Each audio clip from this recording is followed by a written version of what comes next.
Well, he was just a key part of One Direction, and he was in so many ways the baby brother of the group. He was the one who seemed really boyish.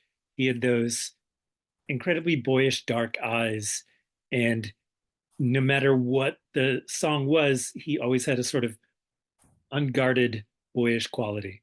And that was such a key part of his voice and also his onstage presence, and such a key part of their entire group identity.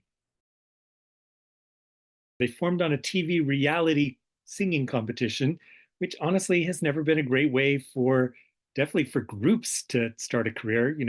You get maybe a Kelly Clarkson, maybe 0.001% of the time, or a Carrie Underwood.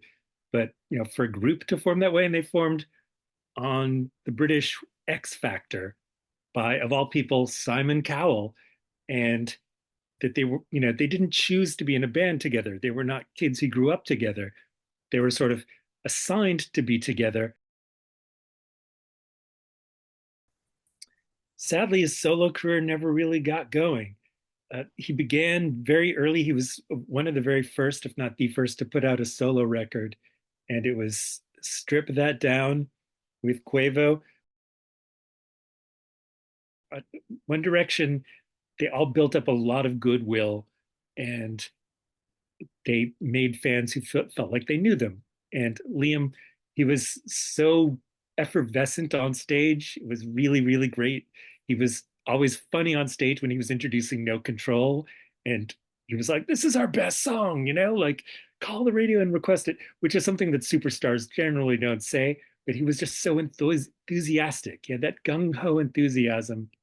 And that just goes a long way. And I think a lot of fans felt that they still had that bond with him, even after everything that he was going through after the group, and all his clear musical struggles after the group. I think people just assumed and hoped that he'd get it together and that he'd find himself as an artist. But his live shows, he really gave a lot, and he really made that connection with the audience, partly because he honored their One Direction history. And he would show a little montage as part of his solo show. He would show a little montage of One Direction performing, which is the kind of thing you don't do when you're starting out as a solo artist.